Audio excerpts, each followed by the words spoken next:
ভাগ মানুষ ভোট দিয়ে রক্তে গড়া জুলাই সনদকে হ্যাঁ বলেছে, প্রয়োজনে বিরোধী দল ওই 70% জনগণের পাশে গিয়ে দাঁড়িয়ে হলো এই জুলাই সনদ তারা বাস্তবায়ন করবে। বিরোধী দল আমরা চাচ্ছিলাম সহিংসতা, অস্থিতিশীলতা, জ্বালাও পোড়াও। অনেকে বলে পার্লামেন্টে বিরোধী দল কিছু করতেছে না, কুসুম কুসুম বিরোধিতা করতেছে, পায় না কুসুম কুসুম। আমি তাদের বলি তাহলে কুসুম কুসুম না করে গরম গরম মানে কি, 10টা গাড়ি জ্বালায় দিয়ে আগুন জ্বালায় দিয়ে ধর্মঘট করলে আসল বিরোধিতা হইতো, তাই না? বিরোধী দলের নেতা বলেছেন আমরা পার্লামেন্টে দায়িত্বশীল এবং গঠনমূলক বিরোধী দলের ভূমিকা পালন করব, সকল ভালো কাজে আমরা সাহায্য করব, সকল মন্দ কাজ, জনস্বার্থ বিরোধী কাজ আমরা বিরোধিতা করব। এটা আমাদের লিডার অফ দি অপোজিশনের বক্তব্য। এই জন্য আমরা আবেদন জানাবো সরকারি দলকে, এখনো সময় আছে, পার্লামেন্ট বিদ্যমান আছে। আপনারা জুলাই সনদ বাস্তবায়ন আদেশের ট্রেন মিস করেছেন। প্রথম 30 দিনের মধ্যে সংস্কার পরিষদের বৈঠক ডাকার কথা ছিল, আপনারা ডাকেননি, আইন লঙ্ঘন করেছেন।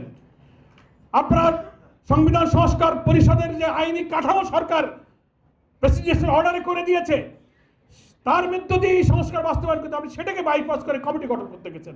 ওটা কোনো লিগাল পথ নয়।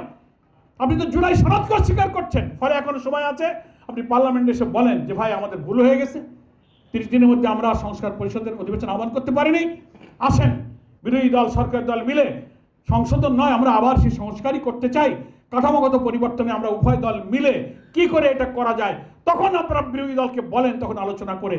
ট্রেন যখন মিস করেছেনই, প্রথম স্টেশনে উঠতে পারেন নাই, তো মাঝের কোনো স্টেশনে ট্রেনে উঠে গন্তব্যে যাওয়া যায় কিনা, কি বলেন? পার্লামেন্টে প্রস্তাব দেন, ডিসকাস হোক, জাতি সংঘাত সহিংসতা থেকে বাঁচুক। পার্লামেন্ট হচ্ছে রাজনীতির বিতর্ক, সংবিধান রাজনৈতিক সমাধানের মূল কেন্দ্রের জায়গা হচ্ছে পার্লামেন্ট।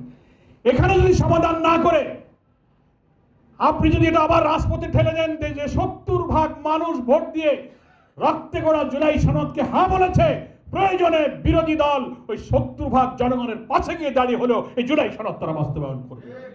পেশাজীবীদের দায়বদ্ধতা হচ্ছে জনগণকে এ ব্যাপারে ম্যাচিউর করা, লার্নেট করা, এই মেসেজ পৌঁছে দেওয়া যে সরকার যে বলছে মানব, তার অর্থ মানা নয় শুভঙ্করের ফাঁকি, তারা তাদের মতো করে মানবে, তখন দেশটা ফ্যাসিবাদের দিকে যাবে।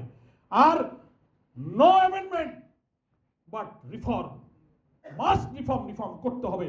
এই বিভ্রান্তির বেড়াজাল থেকে জনগণকে, পেশাজীবী, হাই অফিসিয়াল, রাষ্ট্রের গুরুত্বপূর্ণ অর্গানে যারা আপনারা আছেন, আমি শুনেছি দেশের বিভিন্ন জায়গায় দূর দূরান্ত থেকে পেশাজীবী সিনিয়র লিডাররা এখানে এসেছেন। আপনাদের দায়িত্ব, আপনারা আপনাদের ফোরামে সরকারের এই গণবিরোধী ভূমিকাকে ব্যাখ্যা করুন, তুলে ধরুন। এই দায়বদ্ধতা রক্ত দিয়ে জুলাই শহীদরা আমাদের কাছে দিয়েছেন। এখানে একজন শহীদের পিতা বসা আছে। সকলকে ধন্যবাদ জানাই।